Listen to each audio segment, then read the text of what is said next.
Todas, muchas gracias por estar en este viernes financiero.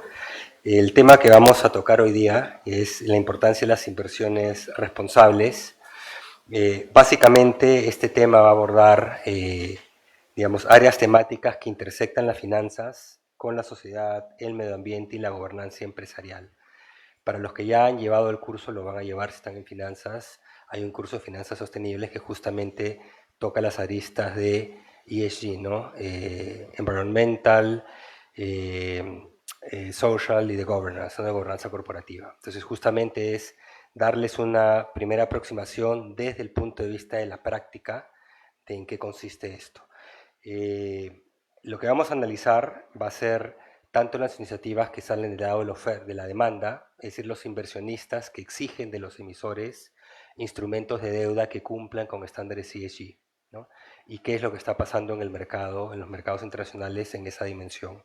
Y desde el lado de la oferta, también emisores que buscan implementar estas buenas prácticas. Entonces, del lado de demanda tenemos a Daniel Ador, que voy a contarle un momento, y del lado de la oferta está Paul Bringas, quien desde COFIDE o quien desde COFIDE no trabaja, están liderando planes de emisiones de bonos verdes, bonos azules, que son iniciativas sociales, ambientales, de bonos que buscan justamente lograr estos objetivos, ¿no?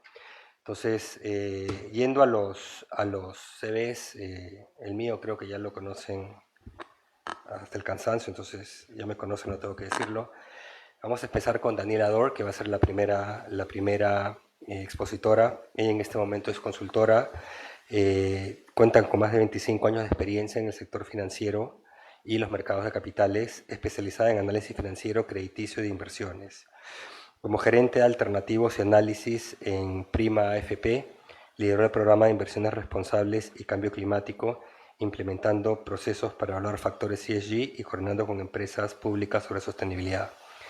Fue columnista en gestión en temas de finanzas sostenibles, es administrador de empresas por la Universidad del Pacífico y tiene un MBA de Cranfield University y certificaciones internacionales en finanzas como el Chartered Financial Analyst, el CFA, el Certified ESG Analyst, el CESGA, y en Sustainability and Climate Risk por la Asociación Global de Profesionales de Riesgo, GARP, que también tiene una certificación en gestión de riesgos, dicho sea de paso. Y con Daniel hemos trabajado en el Banco de Crédito y en Prima en algún momento del tiempo.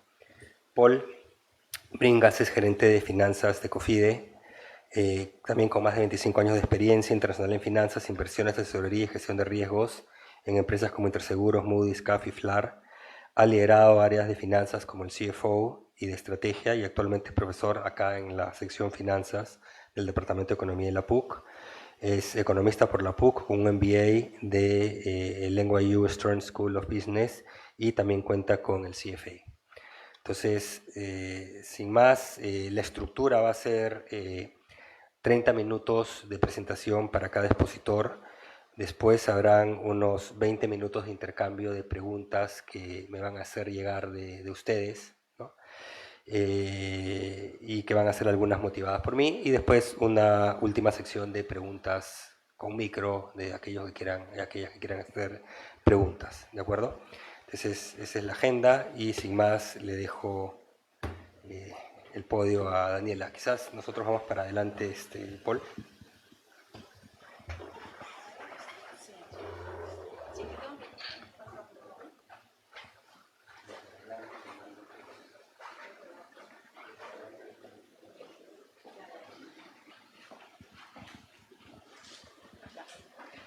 ¿Aló? ¿Me escuchan bien?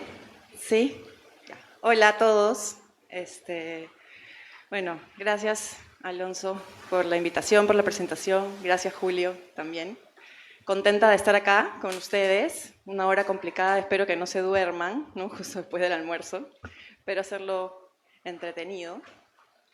Y vamos a conversar hoy, les voy a contar acerca de ESG en la toma de decisiones de inversión. ¿Ya? Entonces, principalmente lo que vamos a ver es desde el punto de vista del inversionista. ¿Ya? Entonces, primero, ¿qué es ESG? Y como les dije, vamos a verlo desde el lado del punto de vista del inversionista Entonces, es integrar en el proceso de inversión los factores ESG, los factores ambientales, sociales y de gobierno corporativo. ¿Y eso cómo es? Es cada vez que yo voy a hacer alguna inversión, no solamente me fijo en los factores financieros, no solo evalúo las proyecciones, flujo de caja, solvencia, liquidez, etcétera, todo lo que vemos cuando evaluamos a algún emisor, sino también incluyo los riesgos y las oportunidades que vienen por el lado de los factores ambiental, social y gobierno corporativo. Y eso es a lo que voy a entrar un poco en detalle en las siguientes diapositivas, ¿ya? La complicación acá es que ESG es un tema muy amplio, hay diversos factores, y no solamente hay diversos factores, sino que también hay diferentes puntos de vista, no solamente el punto de vista del inversionista, ¿no? Si ustedes revisan algún reporte de sostenibilidad de alguna empresa, van a encontrarse con infinidad de data ambiental, social y de gobierno corporativo, y no toda esa data es realmente importante a considerar desde el punto de vista del inversionista, ¿no? Entonces eso hace más compleja la situación, tanto por el lado de nosotros para poder obtener la información, como el lado de las empresas que tienen que hacer reporte de muchísima información para satisfacer, digamos, la necesidad de información de los diferentes stakeholders. Entonces, en simple, ¿no?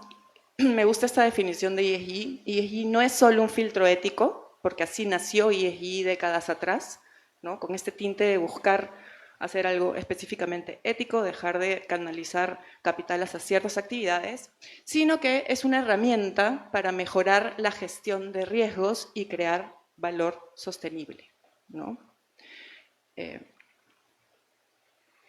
Entonces, ¿quiénes incluyen estos factores ESG?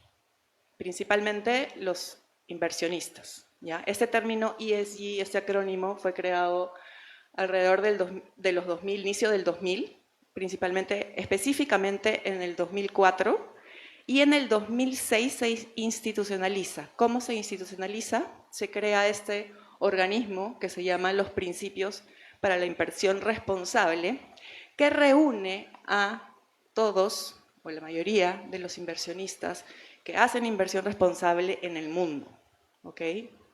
Acá lo que tenemos es en las barras tenemos los activos bajo administración que están declarados por estos inversionistas que son parte de esta red, ¿ya? Cuando eres parte de esta red, ¿qué obligaciones tienes? Tienes que cumplir con 6 principios que están relacionados a la inversión responsable, obviamente, y a tus prácticas de inversión, y tienes que hacer un reporte anual que mide y evalúa tus prácticas. Entonces, ustedes pueden entrar a la web de diferentes inversionistas, de fondos de pensiones locales, extranjeros, y encontrar estos reportes de evaluación y la nota que el PRI les pone a sus prácticas de inversión responsable.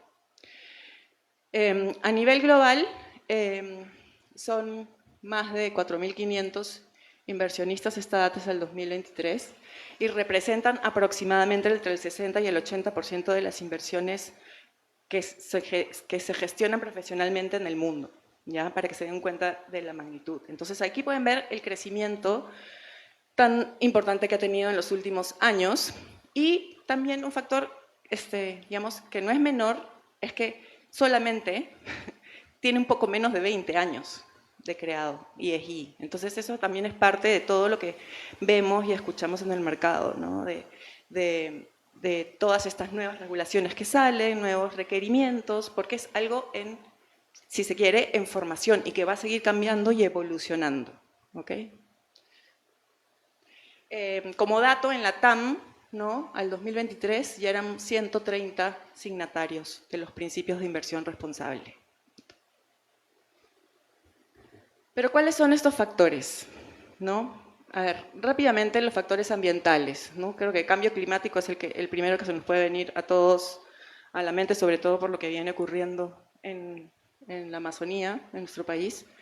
La eficiencia en el uso de recursos, la biodiversidad, contaminación de agua y aire, son todos estos factores que se consideran dentro de la letra E, ¿no? La parte ambiental. Luego tenemos la parte social, que es básicamente evaluar cómo las empresas tratan a sus empleados, clientes y comunidades, ¿no? abarca de temas como derechos humanos, privacidad y seguridad de la información, de datos, etc. Y bueno, la parte de gobernanza, que es la parte básicamente de la estructura, gestión y transparencia, ¿ya? Eso en términos bastante generales. Y ahora lo que quiero es, un poco para aterrizar esto, algunos conceptos. Quiero tomar el ejemplo de una generadora de energía, ¿ok? Si tomamos, ¿cuántos factores son materiales o relevantes para analizar una generadora de energía desde el punto de vista ESG? ¿Ya? De acuerdo al SASB, que vemos acá, el SASB, ¿no?, es el Sustainability Accounting Standards Board, tiene una clasificación y tiene información de factores ESG materiales para alrededor de 77 industrias distintas. ¿Qué nos dice eso? La materialidad depende, de la materialidad del factor ESG depende del sector y de cada empresa. No es lo mismo para todas las empresas, varía, ¿ya? Y eso es algo bastante relevante. Entonces, una generadora de energía tiene 9 factores materiales en ambientales, 6 sociales y 7 de gobierno corporativo, ¿ya? Si tomamos uno de ellos, el ambiental, tomamos las emisiones de gases de efecto invernadero, ¿no? La relevancia es básicamente porque, ¿no?, las generadoras de energía, especialmente las que usan combustibles fósiles, suelen emitir, ¿no?, gases de efecto invernadero, ¿ya? ¿Cómo vemos el impacto? ¿Cómo vemos que este factor es material? Hay varias formas de verlo, ¿ya? Entonces, si tenemos las emisiones de gases de efecto invernadero, lo más obvio es pensar, la empresa emite gases de efecto invernadero al ambiente y ese es el impacto que tiene, ¿no?, en el ambiente, en el cambio climático. Pero hay otra visión, que es la que nos importa a nosotros los inversionistas también, que es esta, ¿no? ¿Qué impacto financiero podría tener si una empresa generadora, digamos, es intensiva en emisiones de gases de efecto invernadero? O sea, es decir, sus fuentes de generación no son principalmente renovables o limpias. Podría tener efectos, ¿no?, en su flujo de caja, podría tener efectos en su estrategia comercial, podría ser. ¿Cómo así? Si se establecen, por ejemplo, regulaciones con respecto al costo del carbón, ¿no? Estas externalidades que yo emito al ambiente ahora tienen un costo interno. Puede afectar mi flujo de caja. ¿Qué más? ¿Cómo adicionalmente me puede afectar? Puede tener un impacto comercial, ¿no? La mayoría de empresas tienen metas de reducción de carbono o ser emisiones, que emitan emisiones netas al año 30, al año 50, y buscan, por ejemplo, PPAs que estén certificados que sean de energía renovable. Entonces, puedo estar yo perdiendo ventas, puedo estar perdiendo contratos bien remunerados con mineras, empresas grandes, no con clientes libres, por no tener una matriz energética limpia. Entonces, ese es el impacto que este factor ambiental genera a la empresa, a la situación financiera de la empresa, ¿no? El otro lado de la ecuación es cómo estas emisiones afectan al mundo, ¿no es cierto? Al planeta, a la economía, y podemos, de manera bastante lógica, pensar que es a través del cambio climático, ¿no?, y todo lo que implica en términos de efectos económicos, sociales, etc. Pero bueno, ¿qué pasa con esta generadora? Si esta generadora decide y dice, ok, acá hay una oportunidad, ¿no? Hay un montón de clientes que quieren firmar PPAs con energía renovable. Entonces, voy a ir por el camino de la transición energética. Voy a poner más verde mi matriz energética, mis fuentes de generación, para poder tener más contratos con estas empresas mineras. Ok, ¿qué pasa ahí? Quiero hacer una planta eólica en la costa. Tengo que construir la planta, construir las líneas de transmisión para conectarme a la red, etc. Todo esto tiene, ¿qué impactos puede tener? Puede tener impactos en la biodiversidad.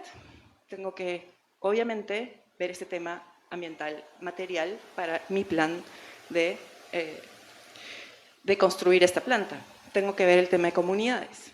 Entonces, mis temas materiales, ¿no?, ESG van cambiando, No son estáticos y no solo cambian por la estrategia que adopte o no, sino también por lo que va sucediendo, digamos, en el mundo, en la sociedad, en la economía.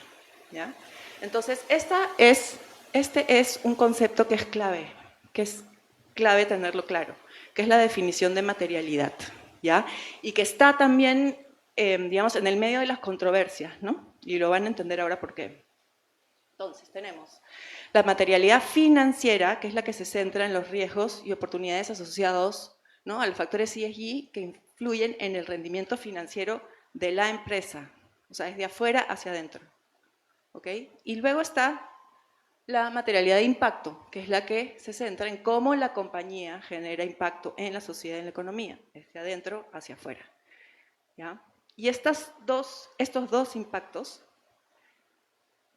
es lo que se conoce como doble materialidad. ¿Ya? Y es muy importante. Por ejemplo, el GRI, que es el estándar que se utiliza para los reportes de sostenibilidad de las empresas, utilizan doble materialidad. Mientras que la nueva norma, por ejemplo, del IFRS, que tiene que ver con la publicación de la divulgación de información financiera, ¿no?, relacionada a la sostenibilidad, tiene que ver exclusivamente con materialidad financiera, que es la que principalmente les interesa a los inversionistas. ¿Ok? Entonces, las normas europeas generalmente se basan en doble materialidad, ¿no?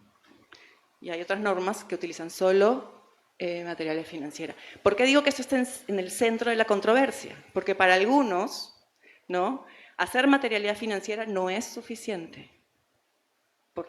¿No? Para otros, doble materialidad es demasiado. Entonces, ahí se comienza a generar todos estos conflictos y controversias que estamos viendo, esta politización del tema ESG, ¿no?, sobre todo en Estados Unidos. Y bueno, otro tema clave es que la materialidad es dinámica, ¿ya? Y no solamente porque cambia estrategia, sino porque el mundo cambia. Entonces, estos conceptos materiales se tienen que ir revisando regularmente. ¿Ya? Entonces, en la práctica, ¿cómo incluyen los inversores los factores ESG? Hay diversas estrategias de inversión responsable que van desde digamos, una estrategia más pasiva hacia una más activa, ¿ya? Y en concreto es esto. El primer grupo de estrategias es básicamente evitar, ¿ya? Y estas estrategias de evitar nacen, como les dije hace décadas, con lo que tenía que ver con temas éticos. Entonces, ¿qué evito? Evito ciertos países o ciertos sectores, ¿no?, que simplemente creo que pueden estar asociados a ciertos riesgos o prácticas que no van con mis valores. Entonces no quiero invertir en armas, no quiero invertir en tabaco, no quiero invertir en alcohol, o no quiero invertir en países que estén de repente potencialmente relacionados con financiamiento del terrorismo, lavado de activos, etc. ¿Ya? Entonces, simplemente esa estrategia es, no, esto no entra en mi portafolio, mi plata no va ahí. ¿Ya? Pero, como digo, es una estrategia pasiva, porque esas actividades, esos países, esas empresas van a seguir recibiendo inversiones o financiamientos de otros, ¿no? Yo no hago nada para cambiar, simplemente no te doy plata, no te presto, no invierto en ti. Después viene la parte de promover. ¿Qué promuevo? Prácticas, ¿no? Entonces, la estrategia, que esta es la estrategia, digamos, más común, ¿ya?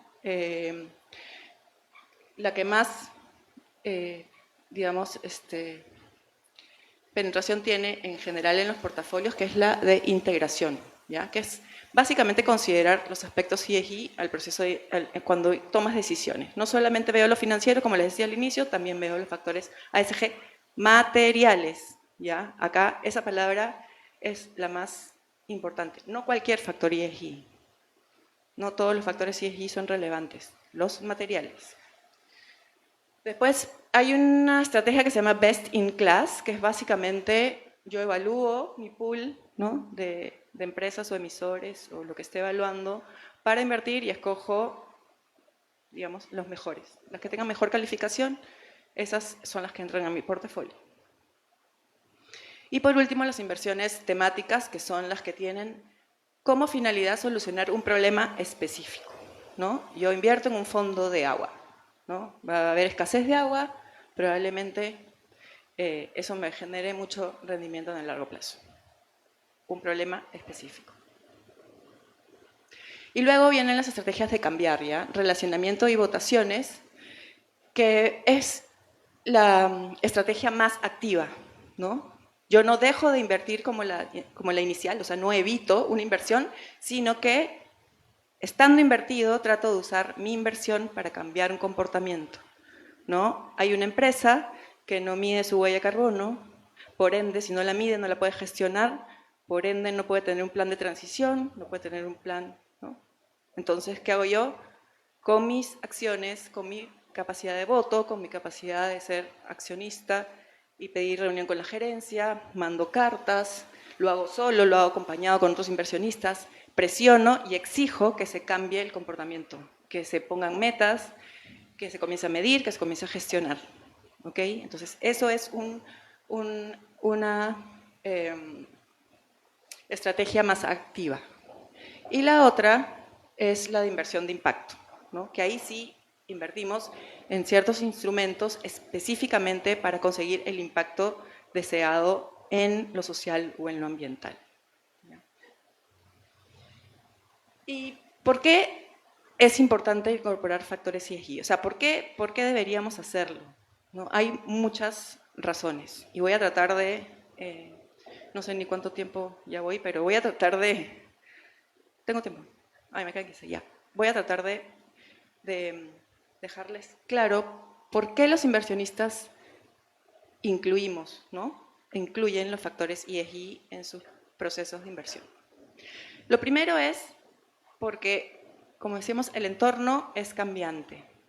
Si vemos, esta es la información de los cinco riesgos más relevantes que reporta, ¿no?, en su encuesta anual del World Economic Forum. Si podemos ver, en los últimos años, principalmente se tratan de factores sociales y ambientales, ¿no? Son temas muy relevantes y que pueden tener mucho impacto en la economía, en las empresas, en nuestros emisores, ¿no? Entonces, ¿cómo ser inversionistas responsables si es que no los tomamos en cuenta al momento de analizar? Si no tomamos en cuenta cómo manejan sus riesgos, ¿no?, sociales, ambientales y sobre todo de gobierno corporativo, ¿no? Entonces, es una práctica que nos permite medir los riesgos adecuadamente, ¿ya? Por eso es que los inversionistas deben incluir esto en sus procesos. Otra razón es porque, como ya lo vimos, los riesgos climáticos son cada vez más relevantes, ¿ya? Acá lo que tenemos es un termómetro, ¿ya? Podemos ver abajo que dice Pre-Industrial Average, ¿no? Como saben, el Acuerdo de París tiene una meta, ¿no?, de que lleguemos como máximo a 2 grados sobre la temperatura que teníamos antes de la era industrial, ¿no?, en la era preindustrial. Entonces, ¿cómo estamos hoy? Ese termómetro nos muestra que tenemos 1.3 de calentamiento al 2023, ¿no? En algunos momentos de este año ya hemos alcanzado el 1.5. ¿Ya? ¿Por qué es, digamos, tan crítico esto? ¿No? ¿Qué implica que lleguemos, por ejemplo, acá, ¿no? Estas son las políticas vigentes. Con las políticas vigentes en el mundo hoy, llegaríamos a 3.4, podríamos llegar a 3.4 grados de temperatura sobre la era preindustrial. ¿Qué implicancias puede tener eso? Múltiples desde el punto de vista económico, social, ¿no?, y ambiental, claramente, ¿ya? O sea, el mundo en el que vivimos hoy no sería el mismo.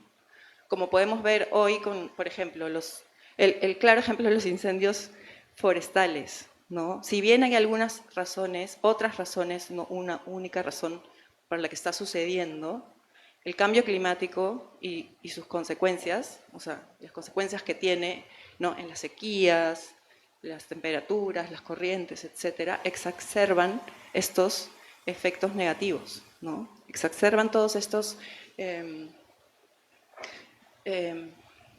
eventos climáticos que afectan tanto la economía, la vida, la salud, etcétera, ¿no? Entonces, eso solo va a ser más frecuente, ¿ya? Si llegamos acá, ¿no? Si estamos en los naranjas. Y eso se llama riesgo físico. Entonces, cuando uno tiene que hacer una evaluación de su portafolio, tiene que saber dónde están concentrados sus riesgos físicos. ¿En qué parte de tu portafolio tienes más vulnerabilidad? Esos emisores que están vulnerables a los posibles efectos más frecuentes cada vez a futuro de cambio climático, ¿están preparados? ¿Se están adaptando correctamente? Eso es una respuesta muy importante a tener en cuenta cuando gestionas portafolios, ¿no? Y los riesgos físicos pueden ser de dos tipos, ¿no? Hay los riesgos agudos, que son estos impulsados por mayores efectos, ¿no?, meteorológicos más frecuentes y más extremos. Y el otro es el riesgo físico crónico, es el que va sucediendo a lo largo del tiempo, como por ejemplo que suba el nivel, ¿no?, del mar, o que de pronto cambien las condiciones y estemos en una sequía crónica, o las mayores temperaturas que cambien, digamos, las condiciones de vida, ¿no? Entonces, todo eso son los riesgos físicos. Entonces, a medida que la temperatura va subiendo, ¿qué tengo que ver yo con mayor detenimiento esto? ¿Cómo mitigo mis riesgos físicos? ¿Cómo me adapto a la nueva realidad? Y a medida, ¿no?, y para lograr mantenernos en la zona verde, lo que tengo que evaluar son los riesgos de transición, ¿ya?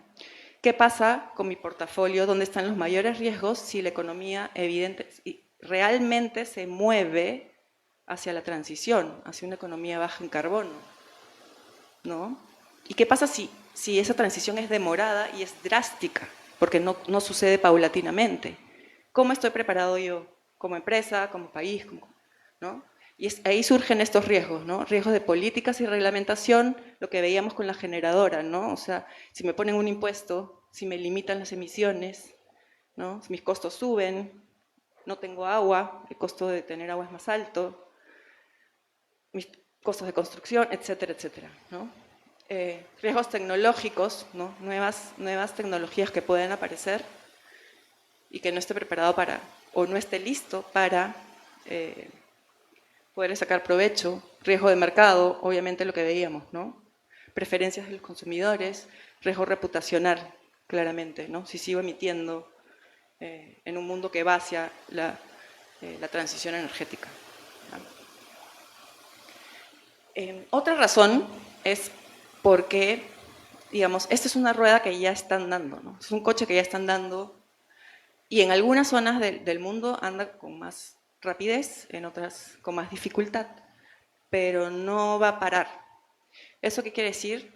Que hay diversas y numerosas regulaciones que ya han salido en todo el mundo y algunas que en particular nos afectan, ¿ya? Este gráfico, lo que pueden ver acá, es el incremento en la regulación, ¿no?, ESG a nivel global, ¿no? Si pueden ver el crecimiento tan drástico que se ha dado desde 2000, ¿no?, en los últimos 20 años en realidad, ¿no? Entonces, el 96% de las políticas o regulaciones de este tipo han sido implementadas a partir del año 2000, ¿no? Esta tendencia ya está empezando en Latam, ¿no? México y Colombia ya cuentan con una taxonomía. Una taxonomía es lo que, de alguna manera, el diccionario, ¿no?, lo que te deja claro de qué es una inversión verde y qué no, ¿no?, que es muy importante para poder canalizar, digamos, capital adecuadamente. Bueno, Chile, Panamá, Brasil y Perú vienen ya desarrollando su taxonomía.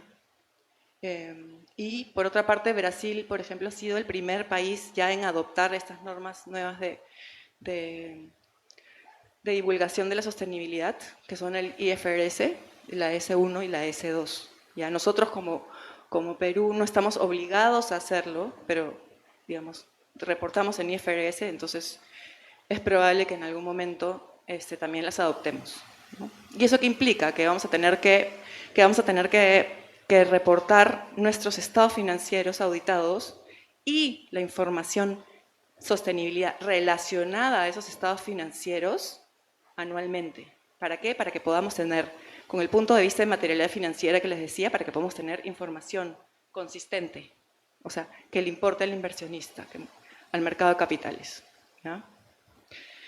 Y bueno, el mayor impacto económico puede darse también por ciertas, por ejemplo, regulaciones que se han aprobado en Europa, ¿no? Como este Carbon Border Adjustment Mechanism o la ley de deforestación, ¿no? Que genera ciertos costos, ¿no? para el cacao y el café. Y en general puede afectar diversas exportaciones de América Latina. Otro factor es responder a la mayor conciencia y demanda por productos y servicios, ¿no? Los que respondieron a esta encuesta, digamos que ha sido hecha a nivel global, en su mayoría consideran que los negocios son responsables, ¿no? Y tienen influencia sobre estos aspectos, ¿no? El aspecto ambiental y el aspecto el ético, el uso de la tecnología, de la igualdad, ¿no?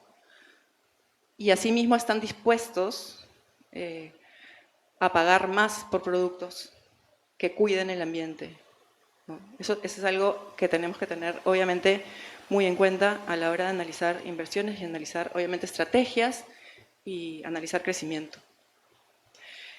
Ya para terminar, la pregunta, ¿no? La que siempre se hace es,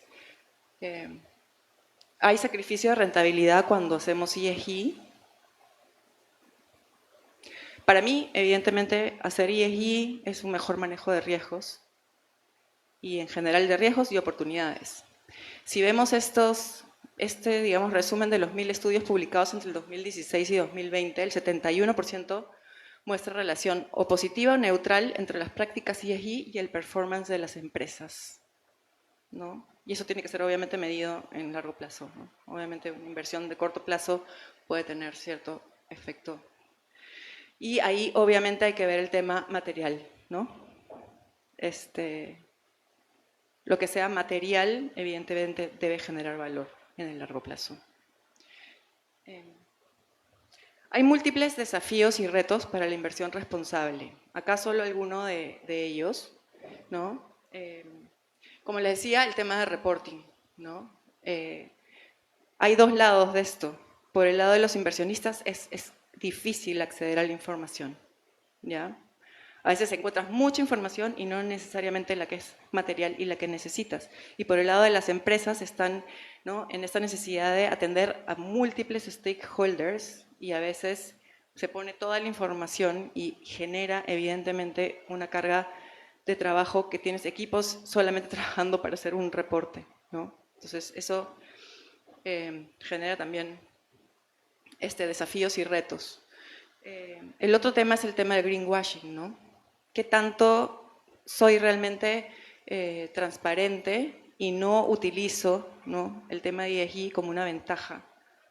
Y como que pinto de color que estoy haciendo más de lo que hago, ¿no? Acá ya han habido varios juicios y temas, ¿no? y casos bastante conocidos de bancos europeos, ¿no? que inclusive han sacado a su CEO de las oficinas de los policías. O sea, ha sido ya hay casos bien relevantes al respecto, ¿no? Es algo serio. Y bueno, acá viene el tema, ¿no? Si entran, si buscan en redes, puedes ver, ¿no? Cómo hay la gran controversia entre si ESG realmente ¿no? es simplemente woke o es solamente algo de los progres, otros que no se hace lo suficiente, otros que es cualquier cosa, que es un engaño. Entonces, y todo obviamente hay intereses políticos y diversos intereses atrás de todo esto, ¿no? Pero bueno, eso es lo que van a ver y es un desafío y un reto que se tiene que seguir, digamos, trabajando y bueno, hay que seguir viendo, digamos, esta historia, cómo se va desarrollando, ¿no? Otro desafío es que, claro, o sea, hay un sinnúmero de reglamentaciones, de acrónimos, como se dice, de cosas, y lo hace muy complejo, ¿no? Ya ha empezado un trabajo de comenzar a consolidar ya los diferentes estándares, las diferentes metodologías, ¿no? Pero por eso le decía, o sea, es relevante saber que esto tiene 18 años desde que se institucionalizó, entonces está en proceso de consolidación y en proceso de mejora, digamos, continua, ¿no? Entonces, finalmente, si quiero que se queden con algunas ideas, creo que es clave el concepto de materialidad, o sea, si se tienen que quedar con uno o dos o tres ideas, que sea esta, ¿no? El tema de la doble materialidad, la materialidad financiera y la materialidad de impacto. Es muy importante para poder entender lo que sucede y lo que cada tipo de stakeholder mira, ¿no? Y la información que puedo encontrar. Creo que espero haberles podido transmitir que la necesidad de incorporar los factores ESG responde a la necesidad de adaptarnos, ¿no? al entorno cambiante y llevar nuestros procesos a lo que viene sucediendo en el mundo, ¿no? No quedarnos solamente con una parte de la historia y de la película, ¿no? Sino tener una visión más amplia que nos permita realmente considerar todos los riesgos y todas las oportunidades, ¿no? Existen riesgos y desafíos, ¿no? Y que son, digamos, fundamentales de superar para el futuro de la inversión responsable, ¿no?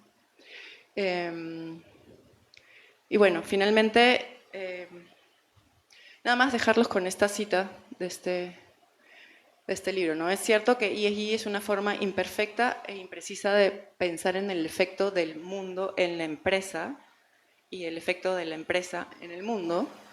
Aún así, tal vez sea exactamente la herramienta adecuada para abordar un mundo imperfecto e impreciso, ¿no? Entonces, nada, con eso los dejo. Gracias por la atención y ya después contesto sus preguntas.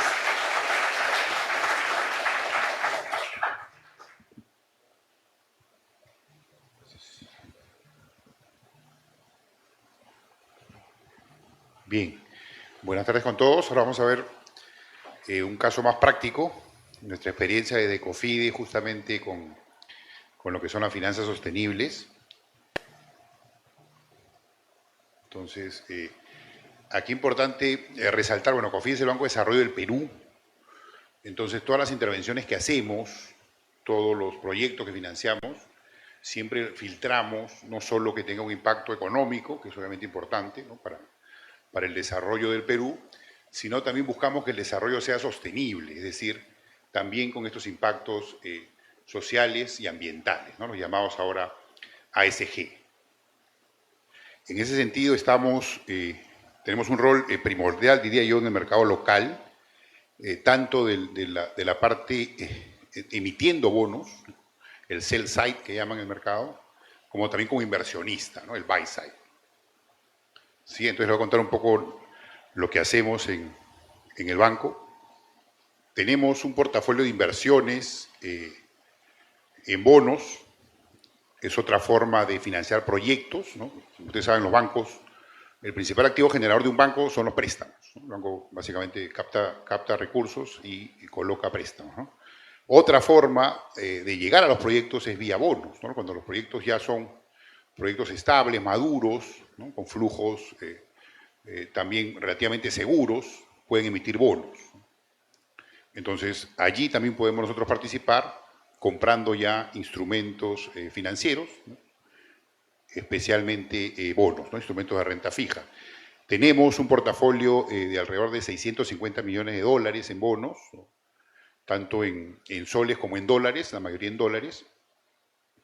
Y le damos especial énfasis a los bonos etiquetados, ¿no? Bonos que tengan la etiqueta ya sea social, verde, ¿no? Ambiental, que puede ser verde-azul, ¿no? O la combinación que sería un bono sostenible, ¿no? En ese sentido, aquí, por ejemplo, tenemos las principales posiciones de nuestro portafolio en dólares, ¿no? Entonces ven, por ejemplo, generadoras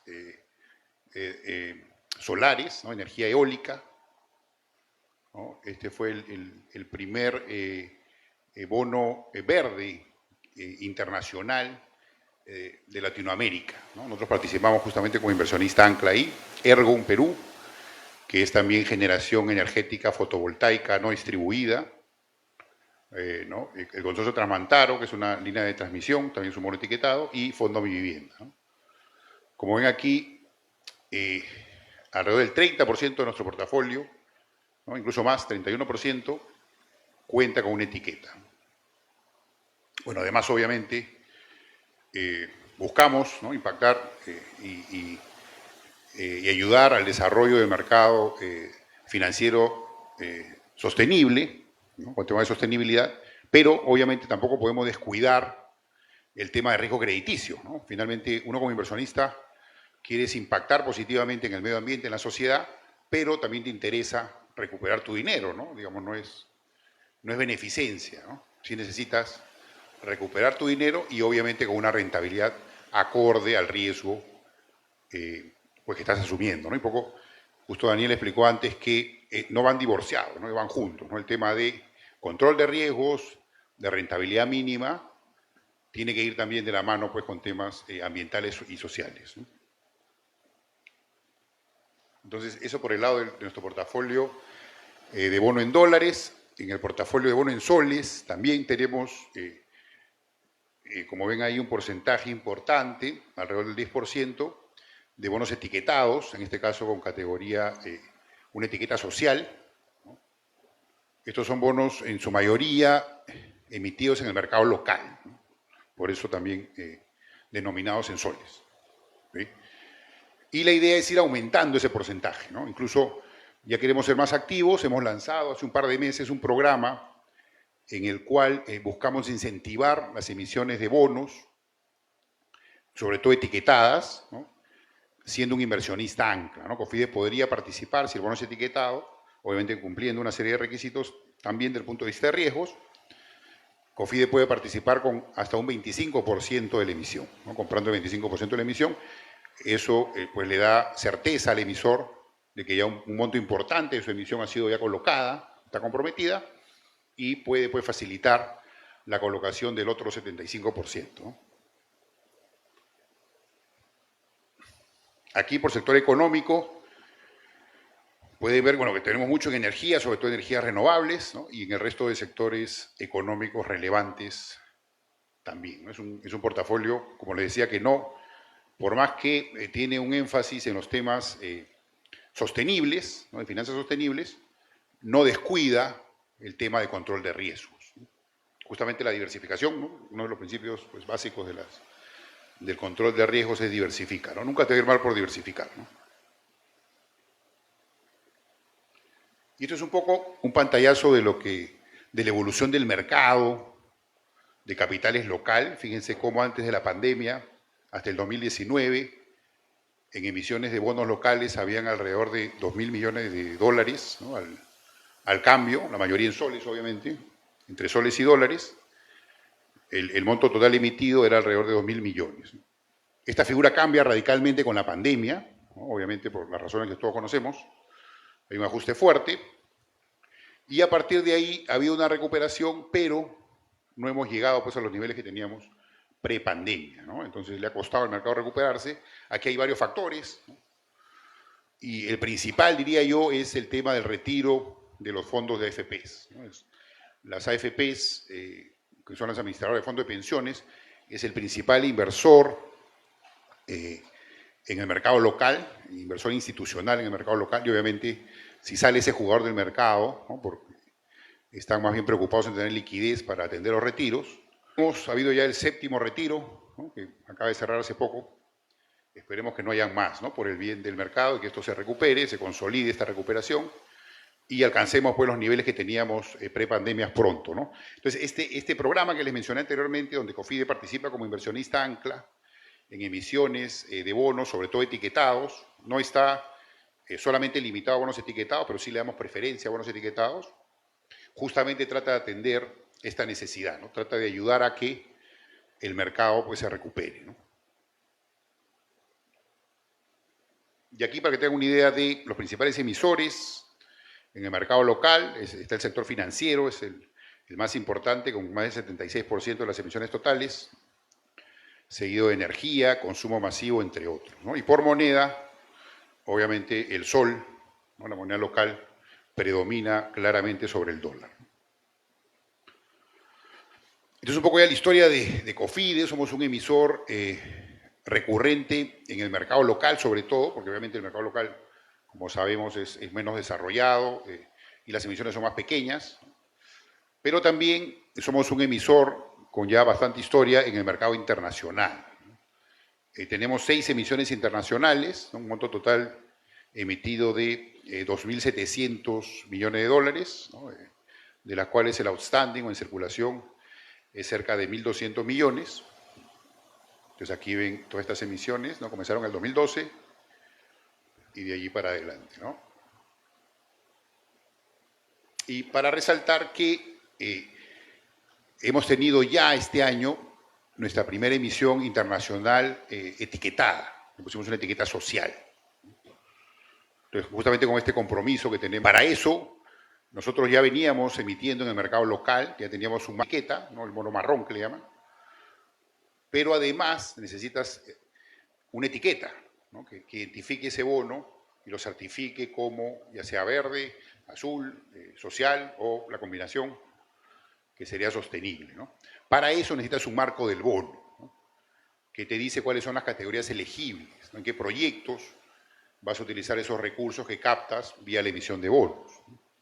Entonces nosotros ya teníamos un marco temático con nuestras emisiones locales. Este año que fuimos al mercado internacional con un bono etiquetado, nos tocó mejorar ese marco, ¿no? Sacamos una versión 3.0, justamente para llevarlos pues a estándares internacionales, ¿no? El mercado internacional obviamente es mucho más exigente que el mercado local, ¿no? Y aquí contamos con el apoyo de GGGI, que nos asesoró justamente para cerrar el marco temático, y un second party opinion, una segunda opinión de S&P. Entonces, este fue el resultado de la emisión. Nosotros emitimos en abril, hacia fines de abril de este año, el 23 de abril del 2024, como aquí.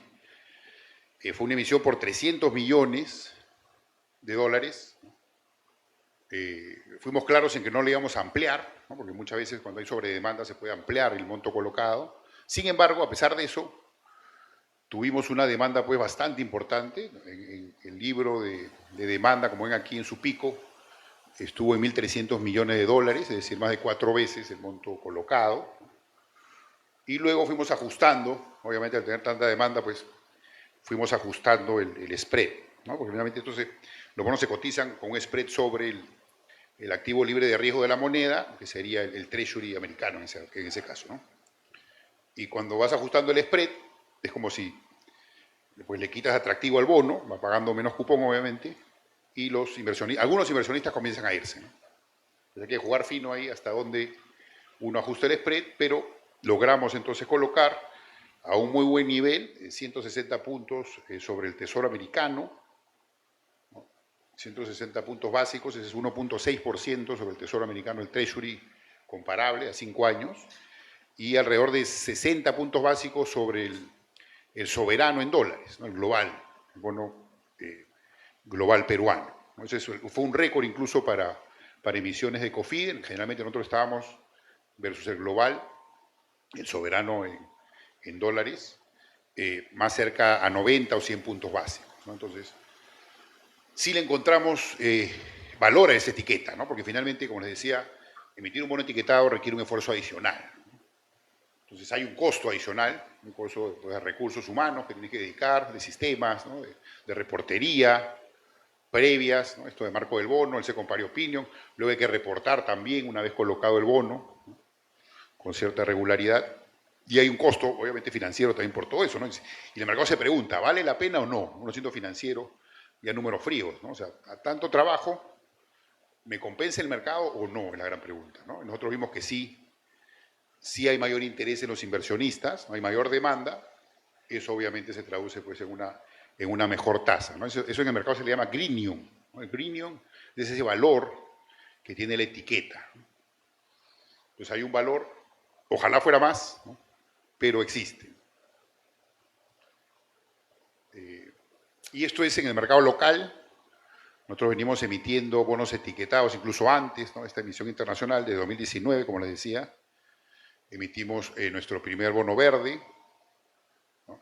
Por 100 millones de soles, tuvimos una sobredemanda, 1.4 veces sobredemandado. Luego ese mismo año, en octubre, emitimos un bono sostenible por un monto similar, también sobredemandado casi 2 veces.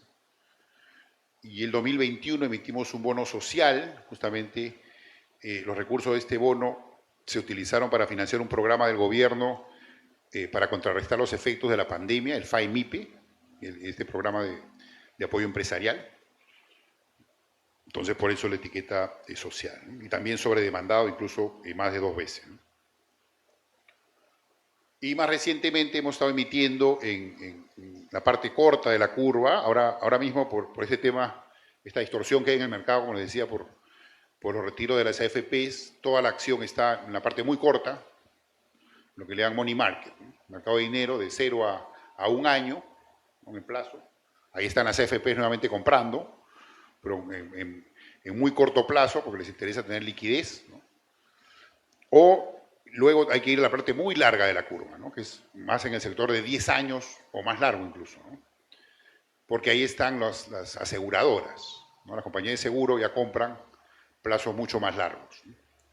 Y se ha perdido pues esta parte del medio, ¿no? Digamos, entre más de 1 año y 8 o 9 años no hay emisiones, ¿no?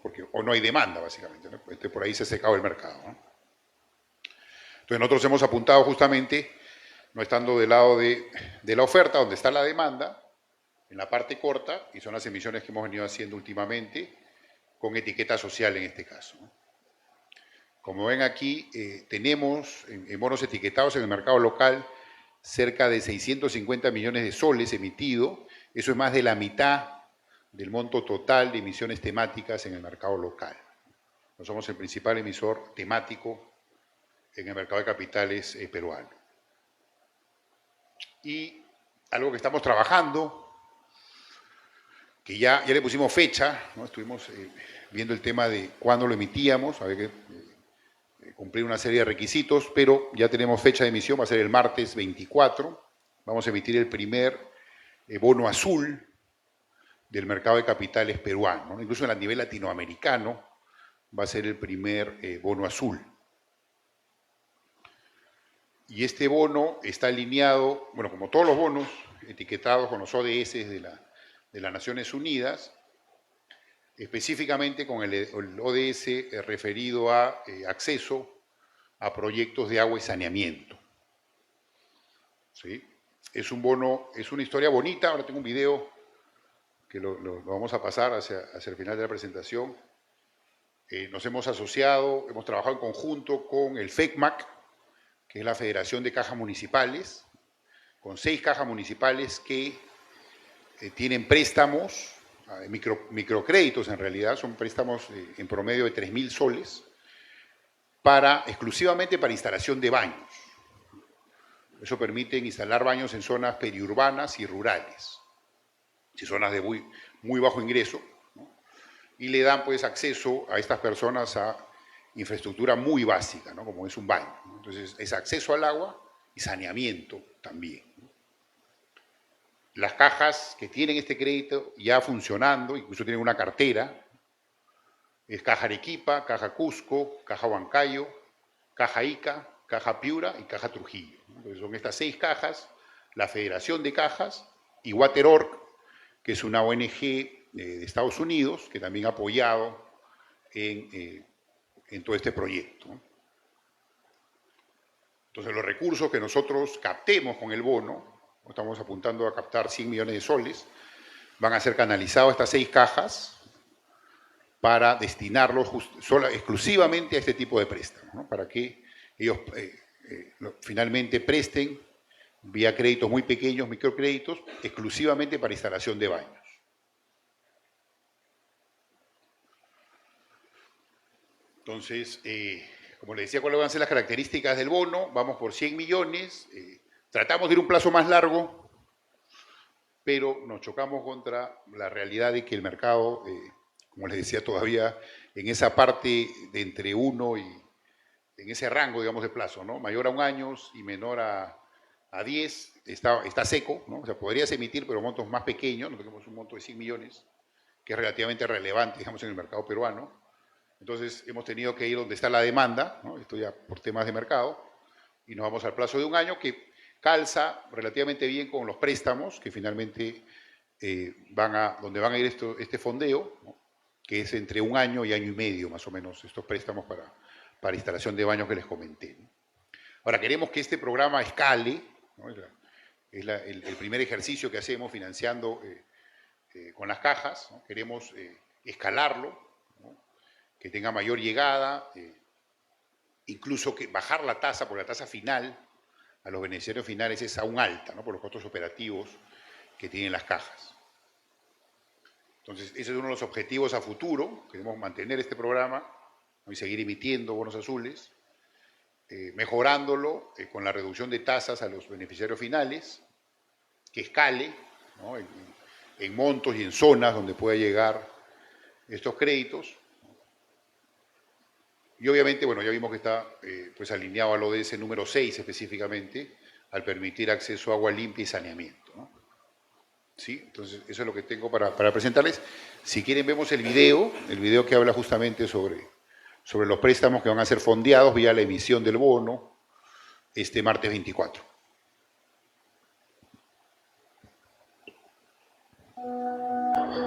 La pandemia nos ha enseñado lo importante que es el acceso al agua en los hogares y sobre todo la importancia del agua de calidad en nuestro hogar para el bienestar de nuestras familias.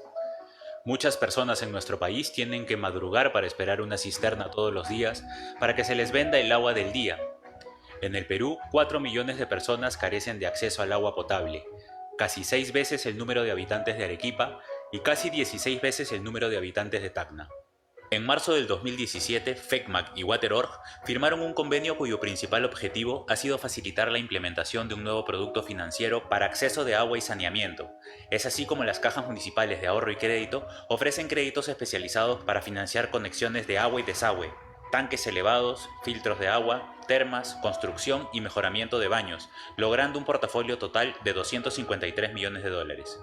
Mediante una alianza entre COFIDE, FECMAC, WaterOrg y las cajas municipales de Arequipa, Cusco, Huancayo, Ica, Piura y Trujillo, se ha desplegado la iniciativa para la emisión del primer bono azul del Perú, con un compromiso conjunto de seguir impulsando el producto financiero especializado de agua y saneamiento de las cajas municipales, especialmente para el escalamiento del producto en zonas rurales. COFIDE realizará la emisión y estructuración financiera de este bono azul y con los recursos obtenidos en el mercado de valores local asignará líneas de financiamiento a las cajas municipales, tomando como garantía el portafolio de estos créditos especializados. Este primer bono azul en Perú a emitirse por COFIDE representa el inicio de una gran oportunidad para financiar el cierre de brechas sociales y ambientales, con el portafolio subyacente de créditos especializados con la que las cajas municipales cuentan. Para la emisión se etiquetará el bono bajo la categoría de gestión eficiente y resiliente del agua, como mecanismo de adaptación al cambio climático, tomando el marco de bonos temáticos de COFIDE y que cuenta con una revisión de segunda parte de Standard & Poor's.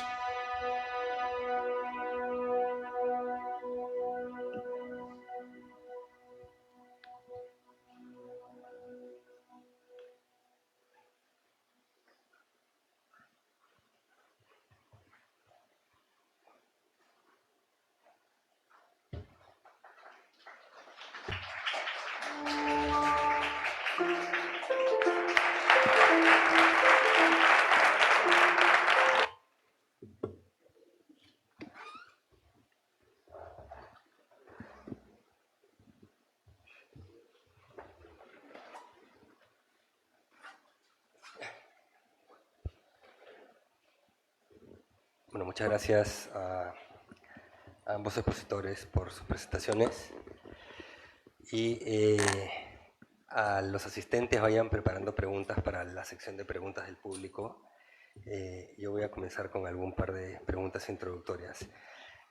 Daniela, comentaste en tu presentación sobre el crecimiento de emisiones de bonos en general, sociales, verdes, etcétera, y el interés de empresas a nivel mundial. Pero justo comentábamos, quizás para poner en perspectiva realmente qué participación de la emisión de bonos representa en realidad o todavía hoy día en los mercados de capitales internacionales, para tampoco mostrar cuánto tenemos por crecer. Quizás podrías comentar sobre eso. Y lo otro es, ¿cuál es tu percepción de la adopción de principios ESG a nivel local? Comentaste algo a nivel latinoamericano, pero sería interesante saber a nivel de Perú. Y si hay algún marco normativo, quizás ahí también puede agregar un poco el expositor Paul, sobre si hay algún tipo de regulación específica local que exija a las empresas este tipo de prácticas. Ya, perfecto. A ver, con respecto al tema de las emisiones, digamos, etiquetadas, digamos, a nivel global, digamos, esto ha ido, digamos, creciendo la emisión de este tipo de instrumentos y aproximadamente, ¿no?, del último informe que revisé, pueden revisar si es un tema que les interesa, el Climate Bond Initiative. Tiene diversos reportes en su página web que ustedes pueden ver de todas las emisiones, de cómo está el mercado, tipos de bonos, ¿no? Y alrededor son como 5.000 billones de dólares aprox el outstanding de los bonos ahorita temáticos en el mundo, ¿no? Que eso será, pues, así, a grosso modo, 5%, por ahí un poco menos ¿no?, de las deudas, de los bonos emitidos. Entonces, es una participación aún pequeña, pero viene, digamos, incrementándose y creo que es como decía justo Paul, ¿no? O sea, hay un costo para tener este tipo de emisiones, ¿no? Porque una de las características más resaltantes es que tú tienes que tener un informe anual que garantice de alguna manera, que le diga a las personas que invirtieron en tu bono qué se está haciendo con tu plata, ¿no? Que si se están cumpliendo los KPIs que se definieron al inicio de la emisión, ¿no? Entonces, eso los hace bastante atractivos justamente cuando tú lo que buscas es evidentemente el impacto, ¿no? Porque tienes esa medición, ¿no? Entonces, en el Perú es súper bueno escuchar a Paul, ¿no?, hablar sobre esta emisión y lo que acaba de comentar del bono azul. Sería increíble ver más emisiones, pero lo que ha sucedido es que claramente con todos los retiros que se han dado en las AFPs y la situación que hemos vivido en los últimos años, digamos, los montos de emisión en el mercado ha estado, no ha estado, digamos, no ha habido muchas emisiones, ¿no? Entonces eso ha retrasado un poco porque, digamos, en el Perú fuimos uno de los pioneros en Latinoamérica en la emisión de bonos etiquetados, ¿no? Entonces, eso por el lado de los bonos. Creo que también preguntaste en general, ¿no?, de ESG en el sector. Bueno, solo para ponerles en perspectiva, por ejemplo, en Perú creo que es uno de los pocos mercados que, digamos, se obliga a los emisores a tener un reporte de sostenibilidad. O sea, es obligatorio, ¿ya? Entonces, si ustedes entran a la bolsa, las empresas que están listadas en bolsa encuentran, creo que es el anexo 1508, si no me estoy equivocando, y les estoy diciendo cualquier cosa, pero existe el reporte de sostenibilidad, y ahí lo encuentran, ¿ya? Entonces, de alguna manera sí hay por ese lado, yo diría que es algo, digamos, distinto a los otros mercados, pero sí nos estamos quedando un poco en términos de regulación, ¿no? O sea, recién estamos, como comenté, haciendo la taxonomía, que es bastante importante para poder, digamos, avanzar en estos temas. Por el lado de los inversionistas, se viene trabajando, desde el 2016 existe, así como les comenté que existe el PRI, que es esta organización global que reúne a todos los inversionistas que hacen ESG y los compromete a cumplir con ciertos principios y comportamientos a la hora de hacer inversiones. Acá localmente también existe un brazo local, si se quiere, que es el Programa de Inversión Responsable, que reúne a varios actores del sistema financiero local, ¿no? Y ahí se viene trabajando en ciertas, por ejemplo, se viene trabajando con cuestionarios mínimos específicos para cada sector. Creo que están por lanzar, por ejemplo, un cuestionario con temas materiales para el sector financiero. promueven las prácticas, están haciendo grupos de trabajo que tienen que ver con la inclusión del cambio climático en las políticas de inversión. Entonces, se viene trabajando, el sistema financiero viene trabajando al ritmo que deberíamos o al ritmo que la urgencia de la situación, ¿no?, en la que nos encontramos lo amerita, no necesariamente, ¿ya? Pero sí se vienen haciendo cosas, hay inversionistas bastante comprometidos y trabajando en esto, ¿no? Sería bueno empezar a ver por parte, ¿no?, ya del regulador que empiece a impulsar, digamos, porque todas estas prácticas que les digo de los inversionistas está siendo de alguna manera voluntaria, porque no hay una regulación que te obligue. Entonces, cuando esta voluntad que viene de todos esos inversionistas se une con los requerimientos del regulador, ahí va a haber obviamente un avance muchísimo más rápido, que creo que es lo que nos urge, ¿no? Gracias, Daniela. Paul, comentaste que en el caso de Cofide habían hecho una actualización o una profundización de su marco de inversiones de bonos responsables. Hablaste de la versión 3.0, o algo por el estilo. No sé si quizás podrías entrar un poquito más en detalle en cuáles son los requisitos adicionales que se han puesto para poder asegurar, pues, que estas emisiones tengan esta doble materialidad, digamos, ¿no?, que realmente impacten en lograr los objetivos sociales y ambientales, en particular de los bonos de Cofide. Es una pregunta. La segunda pregunta, dos preguntas más quizás, no son necesariamente dirigidas a los bonos verdes, o bonos sociales, bonos azules. Pusiste una diapositiva sobre la demanda de las emisiones que tuvo Cofide en básicamente prepandemia y después pospandemia. Y ahí lo que se ve es que más del 60% eran AFPs y en la última fue 30%, o sea, se cambió a la mitad.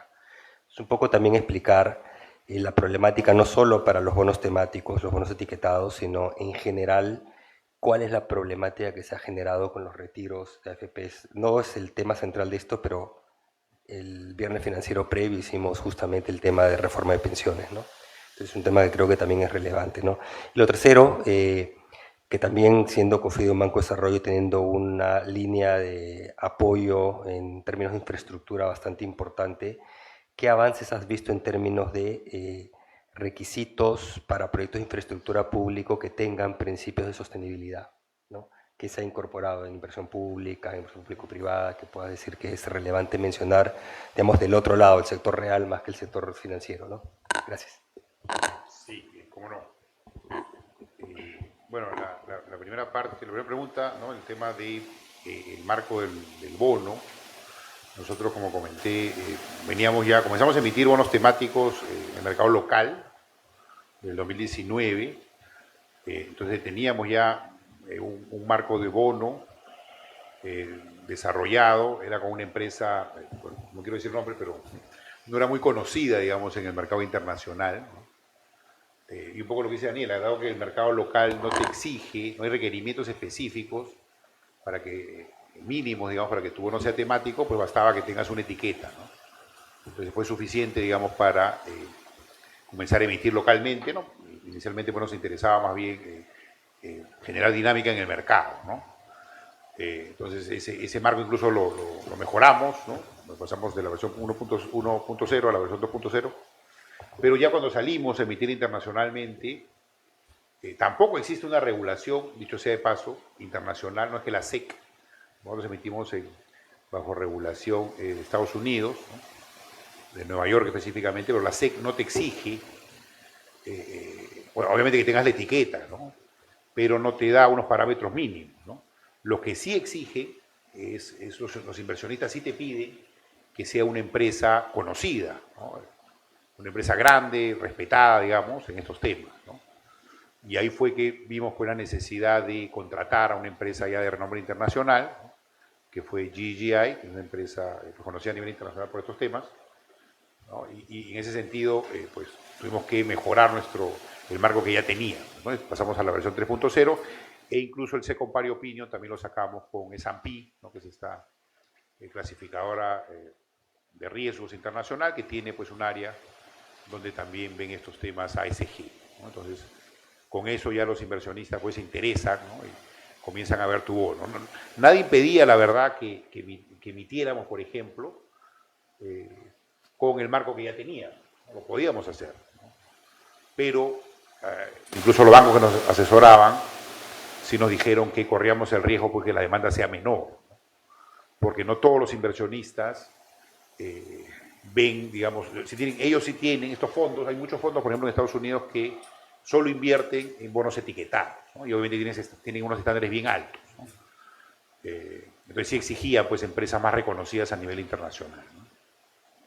En Perú, claro, el mercado viene también desarrollándose, ha sido impactado fuertemente, como vimos, ¿no? Por la pandemia, bueno, varios temas ahí. También se están formando esta conciencia, ya está la conciencia y existe una asociación que es similar a la que mencionaba Daniela, ¿no? Versión local, que es el PIR, el Programa de Inversiones Responsables, ¿no? También son inversionistas, emisores, ¿no? Que buscan desarrollar el mercado de finanzas sostenibles, ¿no? Hay AFPs, por ejemplo, compañías de seguros, ¿no? Bancos, hay una caja municipal que acaba de entrar, ¿no? Y está COFIDE también, ¿no? Entonces buscamos allí justamente incentivar todo lo que son las finanzas sostenibles. Y en general, bueno, el mercado, como tú bien dices, ha sido pues impactado, aún no se ha recuperado, no está en proceso de, digamos, pero le ha costado, le viene costando, ¿no? Porque obviamente para tú desarrollar pues un mercado local necesitas inversionistas, ¿no? Y se nos fue, digamos, se nos ha ido el inversionista institucional más importante, ¿no? El más grande, más relevante, que es las AFPs, ¿no? Por la sucesión de retiros. Acuérdense que comenzamos el 2020, el primer retiro supuestamente excepcional, ¿no? Y ya vamos en el séptimo, ¿no? Entonces ya dejó de ser excepcional y las AFPs obviamente han ajustado su portafolio en esa línea, han dejado de invertir, más bien están muy líquidos de sus portafolios, pero donde están comprando, donde hay actividad justamente, y por eso tuvimos que reducir el plazo incluso de nuestro bono, es en la parte corta de la curva que les decía, ¿no? Entonces en la parte corta sí hay mucha actividad, entonces hay mercado, obviamente, el mercado está ahí todavía, pero está golpeado, ¿no? Entonces sí considero pues importante ya parar los retiros, ¿no? Sería como el primer paso para que el mercado pues se recupere, ¿no?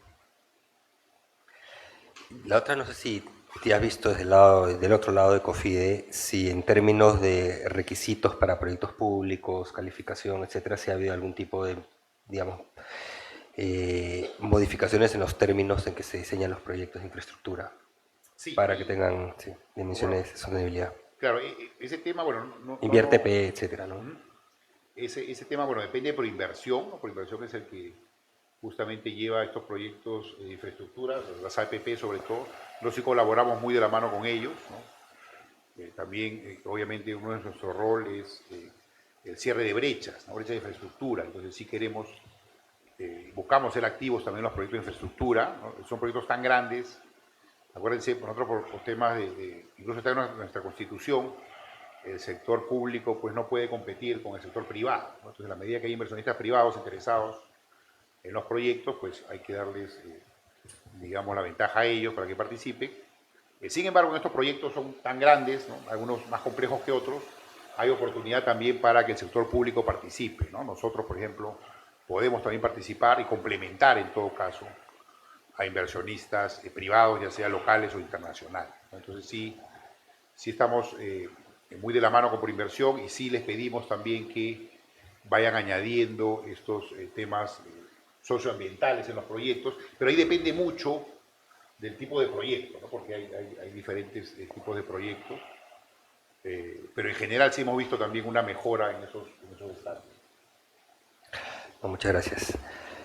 Daniela, a ver, de tu experiencia, bueno, reciente, pero también de tu experiencia en Prima, analizan una serie de, digamos, de alternativas de inversión, de proyectos, etcétera. Entonces, pensando en, digamos, estudiantes recién egresados que les interesan estas temáticas, ¿dónde, en qué sectores económicos o qué empresas en el Perú ves que tienen, ya como consultor independiente, ¿no? Un mayor interés en esos temas de sostenibilidad? si es que, bueno, si les interesa ir a esos temas, ¿no? Sí, a ver. Hay varias, digamos, empresas, ¿no? De las más grandes, creo que son las que más han avanzado en sus prácticas, ¿no? Por el lado del sistema financiero, por ejemplo, está Craycorp, que creo que es eh, una de las más, digamos, avanzadas. Craycorp BBVA viene bastante bien desarrollado, sobre todo porque viene de la matriz, ¿no? Entonces tiene realmente una política bastante buena, que sería, si son temas que les interese, yo creo que estos dos, digamos, grupos financieros están, digamos, adelante. Por el lado de, bueno, las cementeras, por lo mismo que su negocio es, digamos, intensivo en emisiones, por el mismo proceso productivo, ¿no? De la producción del clinker, tienen una tarea bastante, digamos, retadora y están haciendo bastantes, ambas, tanto las que son públicas, ¿no? UNACEM y Pacasmayo tienen programas bastante agresivos, con metas bastante claras de reducción de emisiones y carbono neutralidad al 2050, entre otras cosas, que sería excelente que lo pudieran ir viendo y revisando. Ferrecorp también es una empresa que desde siempre ha estado, digamos, en estos temas. Y, y esas son, creo que, las empresas más significativas de la bolsa en este momento, que tienen prácticas avanzadas que sería para el estándar peruano, ¿no? Mineras, la mayoría de mineras ya tiene compromisos de temas de reducción de, de emisiones más allá, obviamente, de los temas sociales, ¿no? Entonces, un tema interesante que pueden revisar es el tema de Cerro Verde, ¿no? Con el tema del agua. Es un caso bien interesante de estudio que pueden ir revisando de cómo ahí se unió de alguna manera la empresa privada es la que ha ido generando, desarrollando el tema del agua porque están básicamente en un desierto. Es un bonito caso que también pueden ir revisando. Gracias, Daniela. Paul, una última pregunta y pasamos a preguntas del público. Comentaste un poco sobre el spread de la emisión, la última emisión, la de este año, de bonos verdes, creo que eran de Cofide, que habían salido, me parece, con 60 puntos base sobre el spread sobre el soberano y que usualmente estaban más por encima, por los 90, por los 100. Con los estructuradores, que seguro ayudaron a Cofide en la emisión, no sé si podrías comentar un poquito sobre cuáles son estos spreads que usualmente se esperan en el mercado y si se ha visto en los últimos tiempos que, digamos, ha habido mayores ventajas de bonos temáticos o si, digamos, eso es más o menos lo que podrías esperar y si justifica realmente. Evidentemente hay quienes persiguen estos objetivos ASG o ESG porque realmente creen en ellos, ¿no? Pero en algunos casos puede ser más un cálculo financiero, ¿no? Si realmente ves tú que esto está, digamos, se están generando más incentivos para ese tipo de emisiones más allá del lado regulatorio, ¿no? Que surjan de las propias empresas o demandas del mercado, ¿no? Más del lado regulatorio. Sí, bueno, hay mucha conciencia por temas de sostenibilidad. Yo creo que esto aumentó incluso fuertemente con la pandemia, ¿no? Entonces, y uno lo ve más, sobre todo en el mercado europeo, ¿no? En Europa los europeos están mucho más avanzados que los americanos, por ejemplo, ¿no? Y donde hay fondos ya exclusivos que solamente buscan bonos verdes, ¿no? O sostenibles, ¿no? Le dan más preferencia al tema ambiental, ¿no? Sin embargo, si es posible, digamos, ponerle algo de social. Aquí en Perú, por ejemplo, nuestras necesidades, nosotros lo vemos como Banco de Desarrollo, van más por el tema social, ¿no? Obviamente no quiere decir que la parte ambiental no sea importante, ¿no? Pero si uno prioriza, obviamente, el tema social, pues es más sensible, ¿no? Entonces, En esa medida, nosotros apuntamos a tener, el bono, por ejemplo, que emitimos fue 100% social. El mercado sí quería, los inversionistas nos pedían que le pongamos algo ambiental, ¿no? Sin embargo, por ser la primera emisión temática que sacábamos en el mercado internacional, nos permitieron que sea 100% social.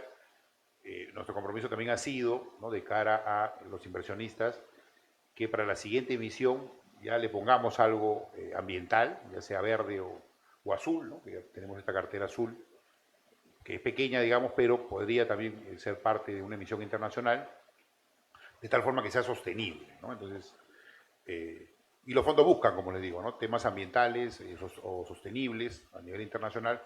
Entonces sí hay una ventaja, digamos, de sacar un bono etiquetado respecto al no etiquetado, o sea, sí hay mayor demanda, pero ahí también el tema es, un poco se discute, ¿no?, ese tema del greenium, ¿no?, que tanto te ahorras, ¿no?, que finalmente la tasa, ¿no?, desde el punto de vista financiero, tú como emisor, acuérdense que es un juego de suma cero, ¿no?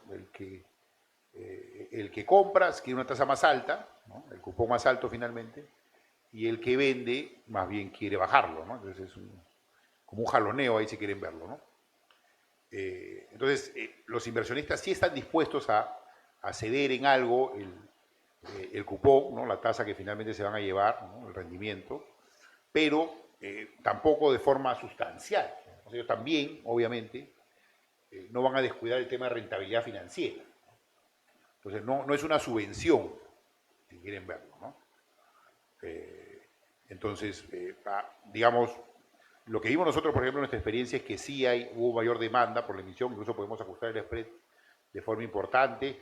Nosotros, mencionar también que nosotros cuando fuimos a hacer el roadshow a Nueva York, justo esa semana estuvo este tema geopolítico, el ataque de Irán a Israel, ¿no?, con misiles y drones. Entonces, el mercado se complicó, incluso no podíamos emitir, ¿no? Luego el mercado se volvió a abrir, pero a tasas muy altas, entonces tuvimos que esperar como 2 o 3 semanas, ¿no?, que el mercado se estabilice. Incluso después de eso, ya nos preocupaba, pues sí, todos los inversionistas que habíamos visitado finalmente estaban ahí, ¿no?, o ya no querían comprar el bono. Y sí aparecieron, ¿no?, se regresaron, estaban con nosotros. Entonces, eso, yo creo que eso ayuda, en esas cosas ayuda el etiqueta, ¿no?, el compromiso que tengan estos inversionistas. Y te puedes ahorrar, yo diría, este greenium famoso es entre unos 10, 20 puntos básicos de repente, ¿no? A algunos les parece poco, ¿no?, porque obviamente quieren que sea más, obviamente el emisor quiere, pues, ahorrarse el cupón, ¿no?, pero nuevamente, ¿no?, el comprador tampoco quiere ceder mucho, ¿no? Entonces hay que encontrar el balance ahí, ¿no? Pero esos 10 o 20 básicos, por ejemplo, ya te da para pagar, ¿no?, todo el esfuerzo que has hecho para sacar la etiqueta, ¿no? Entonces, finalmente se compensa, ¿no?, con algo de ganancia, de repente no tanto, pero hay algo de ganancia ahí, ¿no? Muchísimas gracias. Hay solo también una anécdota hablando de cuando los mercados se te cierran. También recuerdo una vez que cuando estaba en el MEF y teníamos que salir con una emoción grande y operación de reestructuración de pasivos. Estábamos ya la operación aprobada, a punto de salir, y los chinos devalúan el yuan. Y el mercado se fue un poquito al tacho por un tiempo, ¿no? Esas cosas pasan también. Pero bueno, nada, pasemos a preguntas del público. Levanten la mano quienes quieran hacer una pregunta, excepto el profesor Villavicencio. Gracias. Gracias por las presentaciones, Daniela, Paul, muy interesantes. Tengo una pregunta primero para Daniela, un par de preguntas y un par de preguntas para Paul. Para Daniela, como comentó Paul, hay un esfuerzo bastante fuerte, tanto de COFIDE como de otras instituciones, en poder hacer un trabajo adicional para sacar este tipo de emisiones en Perú, ¿no?, y ser un referente no solamente acá, sino en Latinoamérica. Y también el gobierno central lo ha hecho, ha emitido un bono social hace poco y ha hecho un roadshow tratando de mostrar al mundo sobre la importancia que el Perú ve no solamente en la sociedad, en lo social, sino también en el medio ambiente. Mi pregunta es, desde tu punto de vista, desde el lado del inversionista, ¿no?, ¿cómo en el próximo roadshow que vaya el ministro de Economía que esté en ese momento a emitir un bono global, por ejemplo, y vaya a Nueva York o vaya a Europa a decir que va a emitir un bono, ¿cómo va a responder o cómo podría impactar el hecho de que el Ejecutivo, en el nombre del primer ministro y el presidente, hayan dicho de que lo que está pasando en la selva no amerita un estado de emergencia, ¿no? O sea, ¿cómo se contradice lo que podría estar haciendo el Ministerio de Economía en la parte de deuda, lo que podría estar COFIDE haciendo en la parte de emisiones, con lo que el Ejecutivo en la parte política responde, ¿no? Eso es una pregunta. Si va a tener un impacto en el largo plazo sobre nuestras emisiones. El segundo punto, quería preguntarte, dado que estamos en un periodo electoral en Estados Unidos, donde está el debate que mencionaste de wokismo y de greenwashing, ¿no? Que es súper relevante cómo se resuelve el debate allá en Estados Unidos. De hecho, The Economist hace un año y medio sacó todo un documento sobre este tema, sobre este debate de la politización de algo que nació con otro objetivo, ¿no?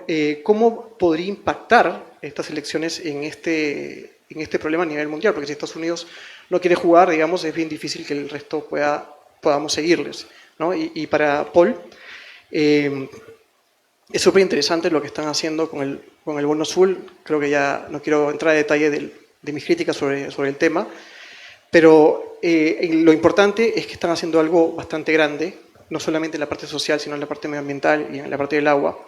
Pero en el Perú pareciera que hay un poco como de desalineación en el Estado, en el sentido que el gobierno central está siguiendo algún tipo de políticas con algunos criterios de inversión responsable. COFIDE lo mismo. Esta semana la SBS ha sacado su propio informe sobre responsabilidad de inversiones. El Banco Central, acá está Pepe, seguramente puede profundizar un poco más. El Banco Central también quiere tener sus propios criterios. O sea, podría haber la esperanza de que todas las entidades públicas se sienten y hagan un solo criterio, cosa que el sector privado podría también coger ese solo criterio internacional como el que tú mencionaste, cosa que así todos empujamos lo mismo para el mismo lado. Ese es número uno. Y mi otra pregunta es si en medio de ese esfuerzo podría haber también el esfuerzo de que podría ser de parte de ustedes que se lo propongan, pero en el Perú tenemos un gran problema, ¿no? Que todo el mundo siempre está pensando en la parte social, pero no en la parte medioambiental, cuando la parte medioambiental, como vamos a poder ver seguramente luego lo que está pasando en la selva, tiene un impacto social muy grande. Entonces, el ministerio que se encarga de la parte social tiene data muy buena, porque obviamente tiene que dar transferencias focalizadas y tiene que saber quién no ha muerto y le están dando dinero. Pero en la parte medioambiental no hay nada. Entonces, hacer un análisis de inversión responsable en medio ambiente es dificilísimo porque no hay data. O sea, el Ministerio del Ambiente no ha hecho absolutamente nada por poder evaluar los proyectos o las zonas de conflicto o de problemas. Hoy día lo podemos ver, por ejemplo, reflejado ya en directo. Si podría haber algún tipo de esfuerzo para también que la parte ambiental vaya a la misma velocidad que la parte social, porque al final hay un impacto entre los dos materiales, ¿no? Esas son mis dos preguntas para los dos. Gracias. Nada más, cortitas. Ya, a ver. Ya se acabó el tiempo, no se Ya me puede olvidé, responder. no mentira. Ya, la primera. A ver. Existe, obviamente, ¿no? Algo que es sumamente importante al momento de invertir, ¿no? Que es la confianza, ¿no? Entonces, tal vez desde el punto de vista de un inversionista, si no ves tanta, ¿no?, coherencia, ¿no?, entre digamos, cómo reaccionas ante estos eventos, ¿no? ¿Cómo reaccionas desde el punto de vista de que sea coherente con tus políticas públicas y de cómo reaccionas desde el punto de vista de la capacidad que tienes para reaccionar ante estos eventos, ¿no? Porque lo que puede mostrar y lo que se puede interpretar es no hay tanta, ¿no?, voluntad política, mejor voy e invierto en otro país que sí tenga esa voluntad política, que sí vaya a tener mejores políticas con respecto a la protección del medio ambiente, social, podría pasar. Y asimismo, también si hago inversiones en infraestructura u otro tipo de cosas que se pueden ver, obviamente activos, afectados por a la larga, en el largo plazo, como hemos visto, por mayores temas ambientales, también podría incrementar la percepción de riesgo, ¿no? De que también estoy gestionando la adaptación al cambio climático, que también estoy gestionando la mitigación del cambio climático, ¿no?, como país. Entonces, podría de alguna forma ¿no? Definitivamente surgir dudas y preguntas, creo yo, al respecto, ¿no? Eso podría eventualmente, ojalá que eso no suceda, obviamente, tener algún impacto en el largo plazo, ¿no? Eso por un lado. Con respecto a la otra pregunta, claramente esto está totalmente politizado. Hace poco, algunos meses atrás, y que se ha esperado por mucho tiempo, la SEC iba a sacar su nueva regla de disclosure climático. Finalmente la sacó muchísimo menos exigente de lo que se esperaba y a pesar de eso no la ha podido publicar. O sea, la publicó pero no la ha podido, digamos, ser vigente. ¿Por qué? Porque tiene varios juicios al respecto, ¿no? De varios, digamos, sí, de varios estados que son obviamente republicanos, ¿no? Entonces, ya eso está sucediendo, o sea, ya a nivel, digamos, de gobierno y de regulación está paralizado, o sea, no tenemos que esperar, obviamente, las elecciones. Evidentemente, si gana Trump, esto es más difícil digamos, que se resuelva en el corto plazo, pero lo que también es cierto, ¿no? Y esto porque quiero tener algo de esperanza, es que cuando Trump salió del Acuerdo de París, o sea, que dejó el Acuerdo de París, en realidad todo siguió avanzando de alguna manera igual porque los mismos estados, no a nivel federal, pero los mismos estados seguían teniendo prácticas, ¿no? Por ejemplo, en California, o sea, hay ciertos estados, claro, hay estados que son demócratas, estados que son republicanos, que evidentemente no van, pero en esta ley que se dio, ¿no? Por ejemplo, de las inversiones, de los beneficios que había para inversiones en energía renovable, los estados que más se han beneficiado de esta ley han sido los estados republicanos, ¿no? Entonces, igual, porque evidentemente, o sea, igual se están dando, igual invierten en energías renovables, igual quieren ir, van hacia ese camino, ¿no? Pero igual tienen intereses, obviamente, políticos y lobbies que hay que cuidar, ¿no? Entonces, sí va a ser complicado, por eso yo creo que es como ver el siguiente episodio, ¿no? A ver qué sucede con esto, pero ya está, de alguna manera, a nivel de normativa complicado, que es todo lo contrario que lo que ocurre, ¿no? En Europa. Y lo que pasa, y eso es un riesgo bien importante también, que es lo que se llama el green hashing, ¿no? O sea, tengo prácticas ESG, tengo prácticas de sostenibilidad, pero mejor no lo hago público, para que no haya el backlash de los demás, ¿no? Entonces, eso seguramente va a ser algo que se dispare si es que ganan los republicanos. Paul, bueno, ese es el problema de estar en un mundo donde hay muchas guerras culturales, ¿no? Culture wars, donde los argumentos técnicos sensatos no prevalecen, ¿no? Pero bueno, son extremos. Paul. Sí, la primera pregunta de Julio, el tema de alineamiento de criterios, ¿no? De sostenibilidad. Sí, el Perú, incluso a nivel latinoamericano, está un poco rezagado, no tenemos la taxonomía, ahí lo mencionó Daniel en su presentación, todavía, ¿no? El MINAM está, el Ministerio del Ambiente, ¿no? Es el que lidera este tema. Y bueno, lo que entiendo es que están próximos a sacarla, ¿no? Está tratando, pues, obviamente, de integrar a todos los actores del mercado, ¿no? Llegar a un acuerdo. Entonces, a nivel regulatorio sí no hemos visto que vayan a la vanguardia, ¿no? Pero eso no ha detenido el mercado, eso es lo interesante, ¿no? Y eso es lo bueno de tener una economía abierta, finalmente, una economía abierta, libre mercado, es eso, ¿no? Finalmente, el resto de los actores, el sector privado, incluso el sector público, nosotros, ¿no? Que estamos en el sector público, ya venimos trabajando, ¿no? Hemos sacado, por ejemplo, nuestros marcos de bonos, ¿no? Hacemos emisiones etiquetadas, a pesar de que la regulación todavía no está, por ejemplo, ¿no? No se detiene, ¿no? Un mercado abierto pues permite eso, ¿no? Entonces, pero bueno, tengo entendido que ya pronto sale nuestra taxonomía y otros países lo tienen, ¿no? Incluso a nivel latinoamericano. Eso por un lado. Y el otro me preguntabas el tema ambiental. Sí, el tema ambiental es un poco difícil, ¿no? Porque mucho se habla de eso, ¿no? Y lo vimos en el roadshow, ¿no? Los europeos, por ejemplo, muy interesados en temas ambientales, ¿no? Pero tú puedes decir, bueno, que son países desarrollados y ya resolvieron sus temas sociales, ¿no? No son tan urgentes, ¿no? Aquí en Perú no pasa eso, lamentablemente, ¿no? Los temas sociales. Entonces, es difícil decir cuál es más importante que el otro, ¿no? Obviamente el tema social yo creo que tiene más sensibilidad en general, ¿no? Pero no debemos descuidar obviamente tampoco el tema ambiental. Lo que pasa en la Amazonía pues, es una tragedia, obviamente. Hay un grupo de bancos, ¿no? La parte buena, digamos, o positiva, ¿no? De toda la historia es que hay un grupo de bancos de desarrollo, la Coalición Verde, ¿no? Liderada por el BID, que está tratando justamente de unir a los 9 países que compartimos la Amazonía, ¿no? Para hacer iniciativas en la Amazonía, ¿no? Desarrollo. Esto ya venía antes de estos incendios forestales, ¿no?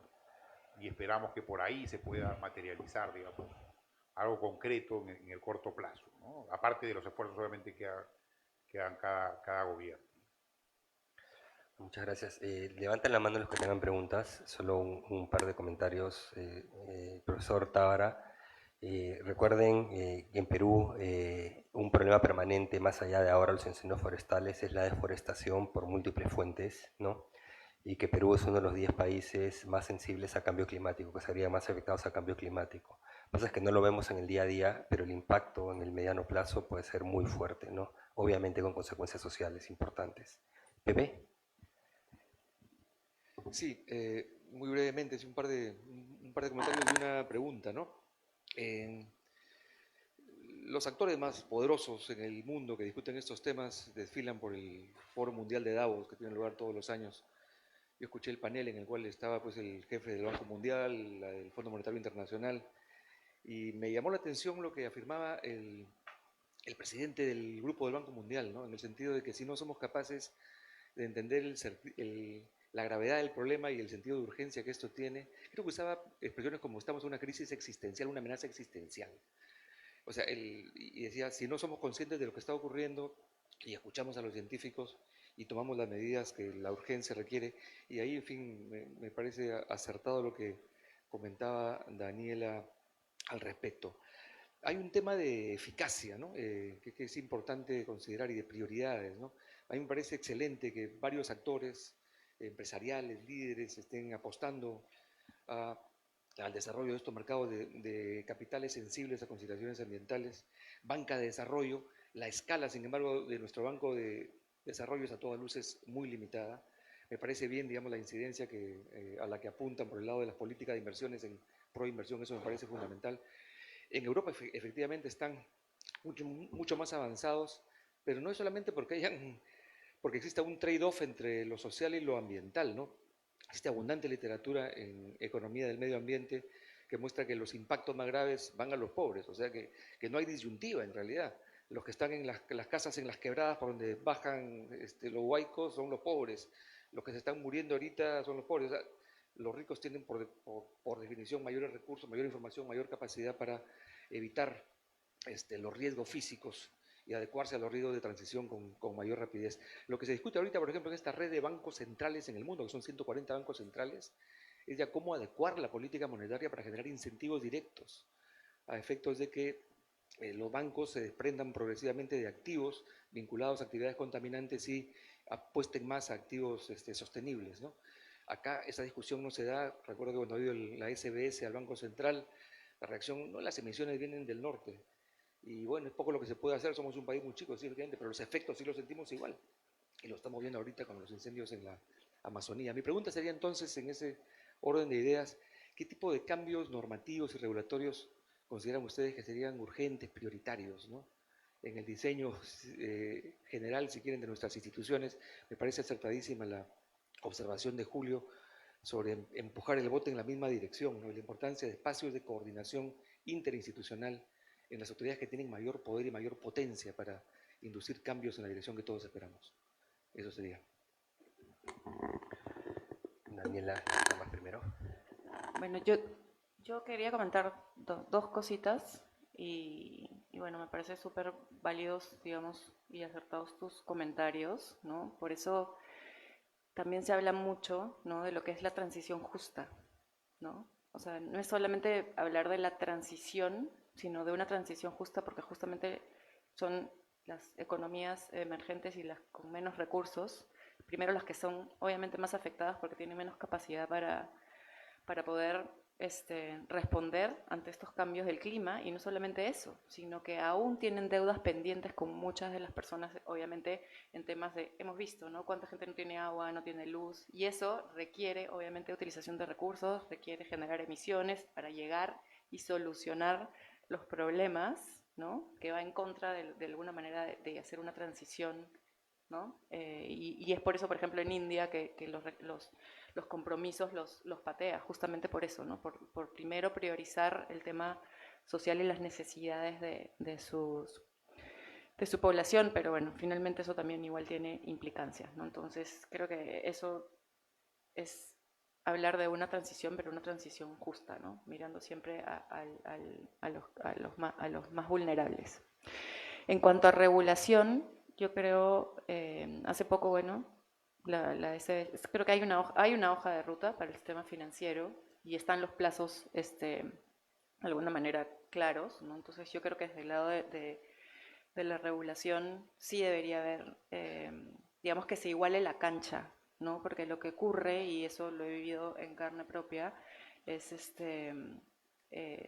uno quiere destinar, ¿no? Invertir más en temas ESG, en bonos verdes, en diferentes cosas, pero si tus competidores y te miden, ¿no? Tienes un benchmark movible, no lo hace porque no está obligado, entras ahí en una trampa, ¿no? A veces. Entonces yo creo que una vez que la cancha se iguale y se exija a todos por igual, evidentemente esto obviamente avanza y genera obviamente incentivos similares, ¿no? Entonces yo creo que por ahí, ¿no? Para las FPs por lo menos sería importante tener esta regulación de exigencia, ¿no?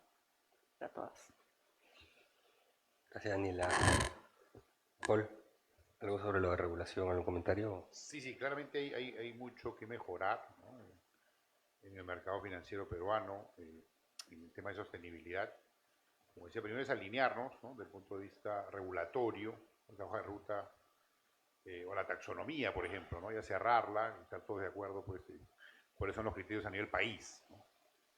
Y un poco lo que mencionaba Daniela, yo también creo que de repente se me ocurre, ¿no? Soltando ideas acá, detener este sangrado de retiros de las AFPs, ¿no? Ayuda, corto plazo, y comenzar ya a poner niveles mínimos, por ejemplo, ¿no?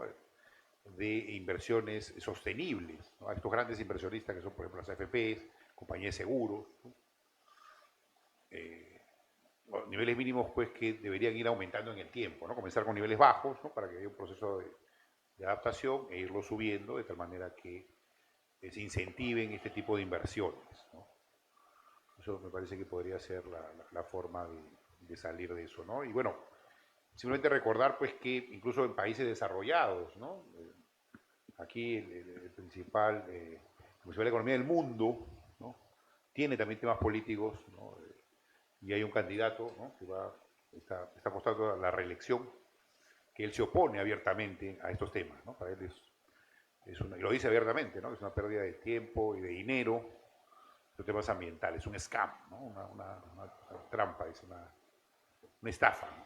Entonces, él, por ejemplo, salió del Club de París, ¿no? Entonces, eso es algo que a nivel mundial también, pues ojalá, ¿no? No sabemos quién va a ganar, pronto lo sabremos, pero si gana, esperemos que recapacite también, porque eso también impacta pues a nivel mundial, ¿no? Muchísimas gracias. Tenemos espacio para una pregunta más, pero cortita, por favor, no como la profesora Villavicencio. Cortita. Ante todo, agradecerles por la exposición. Fue muy interesante la exposición y los expositores también.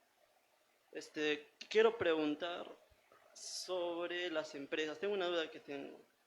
Cuando las empresas tienen alta calificación en ESG, o sea, ¿no llevaría a una sobrevalorización? Es decir, se podría crear una burbuja, y esto, ¿cómo un inversionista podría discernir? A ver si entiendo tu pregunta. ¿Tienen una buena calificación ESG en particular? Sí, sí. ¿No? Sí, o sea, ¿y eso no llevaría a crear una sobrevaloración? o una burbuja también. Y cómo un inversionista podría discernir entre si es un valor real o es un valor ficticio, ¿no? Sí, a ver. em, lo que sucede, a ver, ahí, claro, tú tienes, o sea, tú, lo que tú puedes tener es flujo de capitales porque crece el interés hacia, por ejemplo, los bonos, ¿no? Etiquetados, que sí tienen un premium, ¿no? Tienen pagas un poco más, porque tienen, digamos, etiqueta, ¿no? Pero en general, ¿no? Lo que sucede es, em, tú como inversionista, tú tienes una evaluación que considera igual, o sea, como cualquier valorización. O sea, tú haces una valorización considerando los temas financieros.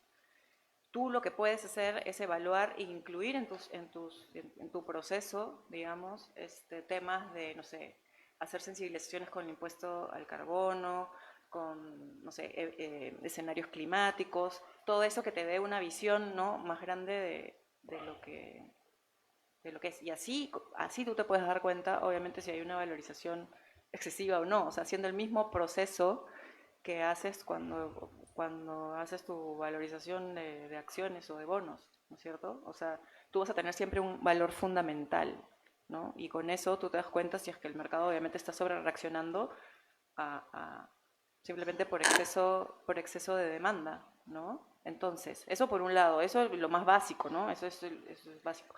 Pero después lo que sucede es que, claro, ¿qué calificaciones son las que tienen? O sea, ¿qué calificaciones existen en el mercado? Existen ratings ESG, ¿no? Y el problema con los ratings ESG no es que necesariamente, no existe la misma correlación que hay entre los ratings crediticios, ¿no? Que tú puedes hacer una correlación y ver, ok, ya el bono triple B, estos están, ¿no?, más baratos y caros, ¿no? En los ratings ESG no necesariamente existe tanta correlación. Puedes tener una clasificadora, te puede dar un rating ESG para la misma empresa de AAA y la otra te puede dar de triple B, ¿ya? ¿Por qué? Porque es como lo que les decía al inicio, hay tantos factores y hay, digamos, estándares que te dicen esto es lo material para cada sector, pero no cada clasificadora tiene su metodología, ¿ya? Y le da diferentes pesos. Entonces, al final, no es lo que sucede, digamos, con el rating crediticio, que tiene una lógica. Acá no. Entonces, por eso es que, de alguna manera, no vas a encontrar, digamos, esas como necesariamente oportunidades que puedas identificar, ¿no? Si está caro o barato con respecto al rating ESG como tal, todavía, ¿no? O sea, de repente en algún momento ya los ratings crediticios te meten, ¿no? Te incluyen algunos factores ESG dentro, obviamente, ¿no? Entonces, ya cada vez esto debería ser homogéneo y estar todo junto y ahí podrías tú identificar como lo haces con cualquier instrumento hoy en día, ¿no? Si está caro o barato. Espero haberte contestado y no haberte confundido más, pero eso es. Sí, lamentablemente, bueno, si quieres pueden salir. Sí, es cortita la pregunta, pues ya pasó la hora. Acá en la... hay clases, me dicen. Hacer las preguntas en persona. ¿Ya? Nada, muchas gracias por su participación, por haber venido, y muchas gracias a los expositores por haber venido acá a la universidad. Bueno, Paul es de la universidad, pero a Daniela, que esperemos que venga pronto. Gracias a todos, todas, chao.